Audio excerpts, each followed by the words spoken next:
प्यारे बहनों और भाइयों, मेरा नमस्कार स्वीकार हो। देखिए, आज हम आपके लिए वीडियो लाए हैं मृत्यु के बाद हमारी आत्मा क्या कर सकती है। ये आज का हमारा विषय है और मैं आपको समझाने की कोशिश करूँगा इस मनुष्य जन्म का मतलब और मृत्यु के बाद का मतलब केवल 5 मिनट में। तो देखिए, इस बॉडी में जो हमारी में आत्मा निवास कर रही है, जो परमात्मा का अंश है, और वो इस योनि को प्राप्त इसीलिए हुई है कि हम सत्य कर्म करें और बुद्धिपूर्वक हम परमात्मा का साक्षात्कार करें। साक्षात्कार नहीं करें तो हम कम से कम शुभ कर्म करें, और यदि हम शुभ कर्म नहीं कर सकते तो अपनी दैनिक क्रियाएं रह करके हम अपने अनुशासन में रहें।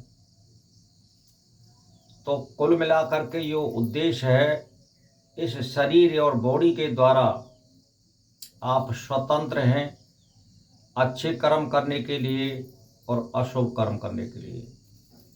अशुभ कर्मों का परिणाम भी खराब होता है और शुभ कर्म जो होते हैं उसका परिणाम शुभ होता है, यानी अच्छी गति को देते हैं शुभ कर्म। अब यहाँ पर आप स्वतंत्र हैं, क्या कर सकते हैं और क्या नहीं कर सकते हैं। तो इसीलिए हमें सत्कर्म करने के लिए वेदों का अध्ययन करें और उपनिषदों का अध्ययन करें,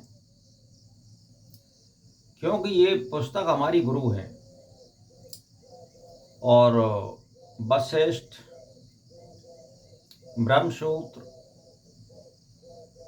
वेदांत, विचार सागर आदि बहुत सी पुस्तकें, गीता को पढ़िए तो इनमें आदर्श कर्म बताए गए हैं मानव जीवन में रह करके, और हमें किस प्रकार परमात्मा प्राप्त करना है और किस प्रकार शुभ कर्म करने हैं, तो उसी आधार पर हमें चलना चाहिए। तो हम शुभ कर्म जब लेके जाएंगे और मृत्यु के बाद आप समझ लीजिए फिर हम कुछ नहीं कर सकते। हमारी आत्मा की नहीं चल सकती है वहाँ, इसके ऊपर कंट्रोलर होता है। वहाँ अंतर्निश इसको परमात्मा कंट्रोल करता है, ना इसको ये पता लगती है कि जीवन मुझे कहाँ मिलेगा और किस परिवार में मिलेगा और किस योनि में मिलेगा, अच्छा मिलेगा या बुरा मिलेगा, इसको कुछ नहीं पता होता है। थोड़ी देर के लिए जब आत्मा शरीर को आरंभिक अवस्था में जब छोड़ती है अचानक या बीमारी से, तो उसको सहज रूप में ऐसा लगता है कि मैंने शरीर नहीं छोड़ा है, मैंने शरीर नहीं छोड़ा है। फिर कुछ देर के बाद या कुछ घंटों के बाद उसको ये एहसास हो जाता है कि मैं शरीर के द्वारा नहीं हूँ, शरीर रहित हूँ, शरीर से अलग हूँ, और वो ऐसी आसक्ति हो जाती है इस बॉडी के आसपास मंडराती है। अब जो है शास्त्रों के अनुसार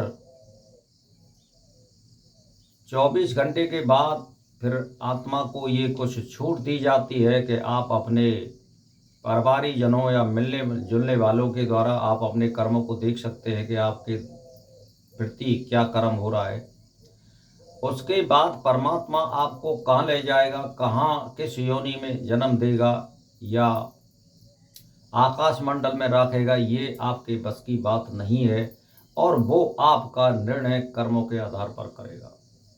तो भाई और बहनों, मैं तो एक ही बात कहता हूँ, यदि मंदिर पर आप काम करते हैं या मंदिर का पुजारी हैं, आप परमार्थ का पैसा ना खाने की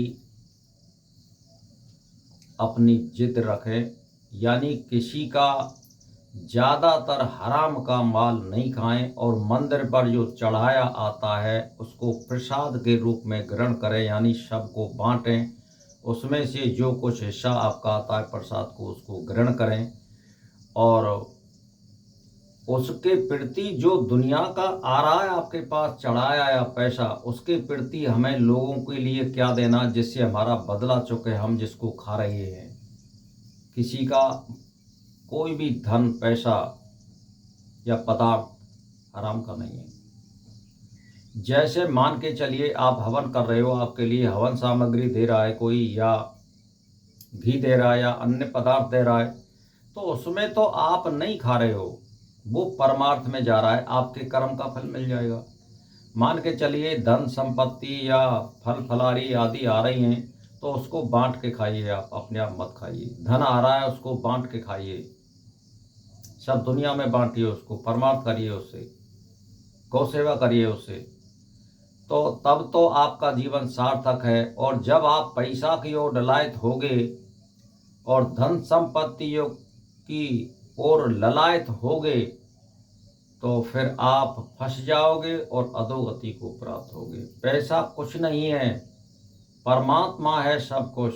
ये जन्म तो मिलता रहेगा, आप शुभ कर्म करते रहिए, अच्छे अच्छे जन्म मिलेंगे। लेकिन यदि आपने गलत काम कर दिए और फिर इस कर्मों के आधार पर आप खराब योनियों में, नीच योनियों में, त्रेत योनियों में जा सकते हैं और फिर आपको वहाँ भुगतान करना पड़ेगा। इसीलिए कभी भी इस बॉडी के द्वारा गलत कर्म मत करिए और मत गलत सलाह किसी को दीजिए। आपके पास कोई आता है उसको अच्छी सलाह दीजिए, मानता है या नहीं मानता है वो उसके ऊपर है। और यदि किसी का आप धन संपदा के रूप में मंदिर में या धार्मिक क्रिया में कोई धन लेते हैं, तो उसको बलदा चुकाने के हेतु उस परिवार का सुधार करिए, कोशिश करिए, उसको धार्मिक वृत्ति में लाने की कोशिश करिए, उसको सत्मार्ग बताइए, जिससे हमारा जो वो धन खर्च कर रहा है उसका हम उसके प्रति कुछ दे सकें। तो भाई और बहनों, मेरा इसी के साथ नमस्कार स्वीकार हो।